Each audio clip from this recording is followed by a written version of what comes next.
So we're at our first stop of the day. Behind me you can see the Minor Mosque, which is the biggest one in Uzbekistan.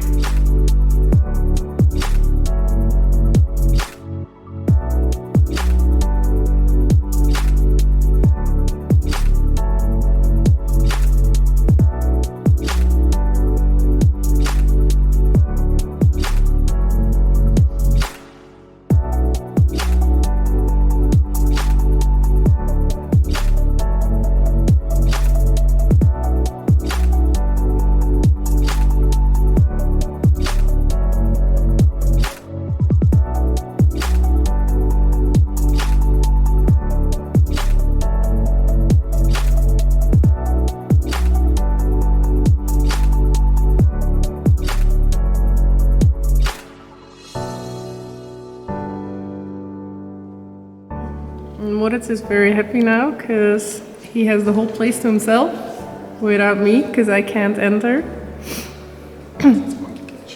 Yeah, goodbye.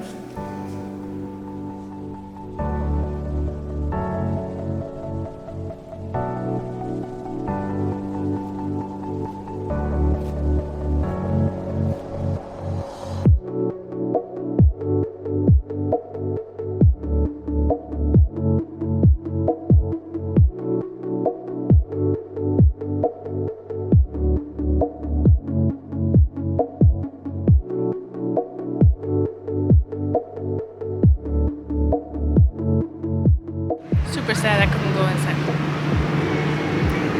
So we just came from the Minor Mosque, which was beautiful on the inside. We always think that the courtyards are so beautiful. A lot of also carved wooden pillars, which are gorgeous. And of course you also can go inside, but in this case it was only for Moritz because women were not allowed. I think it had something to do with the timing, unfortunately. So I could only check it out from the door. But nonetheless, still very pretty. Again, you have to cover up. My dress went a little bit open on my leg, so I had to get like an extra cover up. Again, they provide them at the entrance, so it was no issue. And yeah, we love the details. Also interesting, but as you can already tell, it looks quite brand new, and it is because it was only built in 2014 by the first president of Uzbekistan, and they actually combined both traditional and modern architectural details. But it shows also, the white really stands out with the blue, and you can tell it's more new, but still it has these traditional elements, which it's really beautiful that they kept that.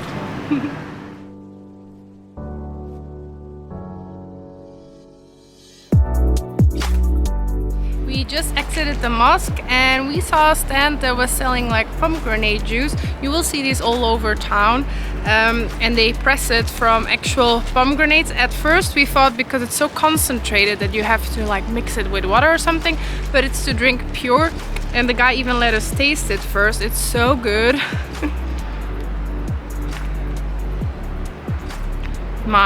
It's pure on pomegranate. You will find these all over, and we paid a little bit over €1, which I think is like a decent price because for the amount of pomegranates they use. So yeah, definitely try those out.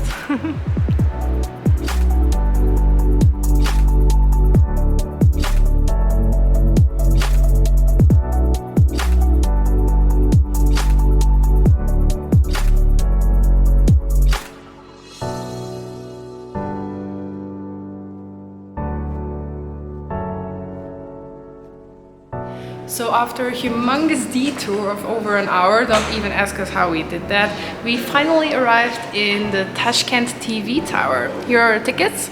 So we're gonna go up, and supposedly from above we'll have a nice view over the city.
coming from the Tashkent TV Tower, you just have to cross the street to get this memorial to the victims of repression place.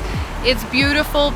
Don't skip it. It's just across the street. It's so beautifully done, just like the other memorial of the other day. They really know how to, yeah, make a place look super serene and beautiful. It is a little bit of an Instagram place, I would say. People love to come to take pictures with all the beautiful flowers. And just a few steps away, what you see behind me is a museum dedicated to it. Unfortunately, there's nothing in English. It's only in Russian and Uzbeki, I believe. So yeah, we're gonna skip it because yeah, we can't understand it. So instead now we're gonna go eat something because we're also close to the famous big plov center. So we're gonna check that out and eat some.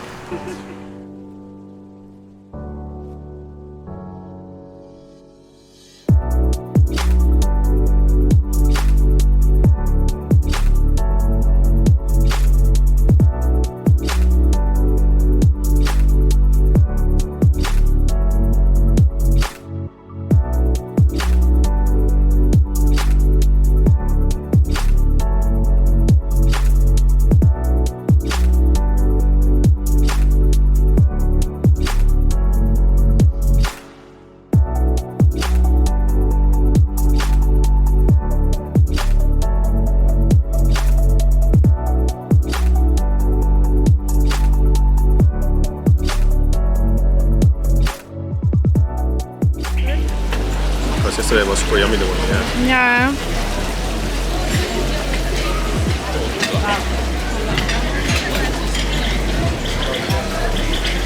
Is it also so yummy? Different. Different? Спасибо.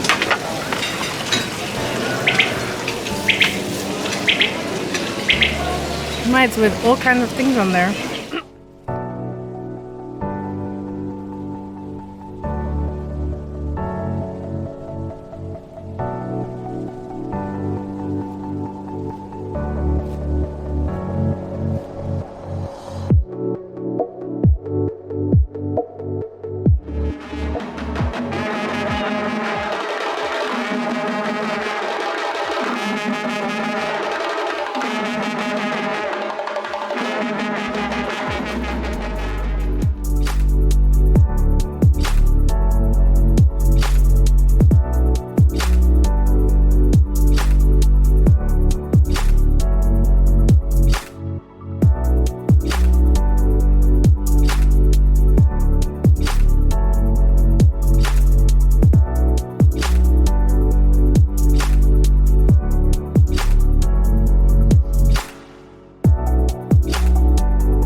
Morning guys! Morning! Hi, this is our last day in Tashkent. Unfortunately, tomorrow we will be traveling to Samarkand with the train, but today we're still enjoying some museums which we didn't get to yet.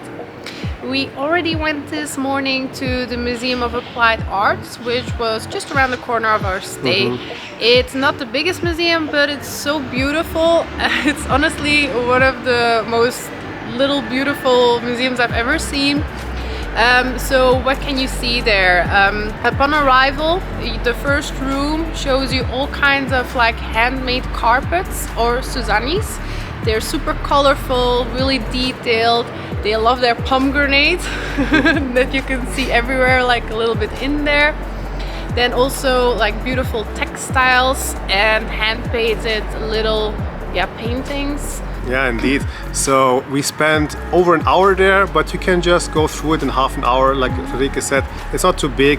It costs 25,000 som, so it's like super cheap, and we definitely recommend going in there. You will find all sorts of handicrafts, especially woven items. You have silk, you have carpets, Zuzanis, and the typical Uzbek skull caps are also portrayed there. You have a lot of beautiful caps there in all different kinds of colors. Wood carvings, you have doors, you have kettles, everything painted is also in there. It is super beautiful, ceramics. We couldn't stop looking at everything because the details, the interested details are so gorgeous. Moritz is obsessed with the caps. And there's one specific room where we spent the most of our time. It is so beautiful in there. It is very, very detailed. You have a lot of colors. Everything is hand carved, and just you can see so many details in that room. I could just sit in the middle of that room for an hour and not get bored. There's so much going on, but in a beautiful way. Also, like Moritz said, carvings, all hand painted. So What else? Feast for the eyes. I mean, you also have music instruments there, so it's all kinds of Uzbek, let's say, cultural handicrafts, cultural arts, everything you can imagine. And it's a small museum, but it's super worth it.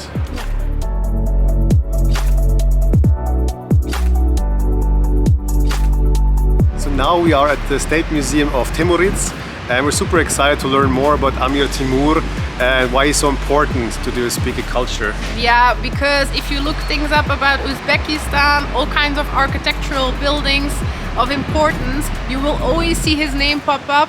So we are excited to learn more about him in this museum dedicated to Amir Timur.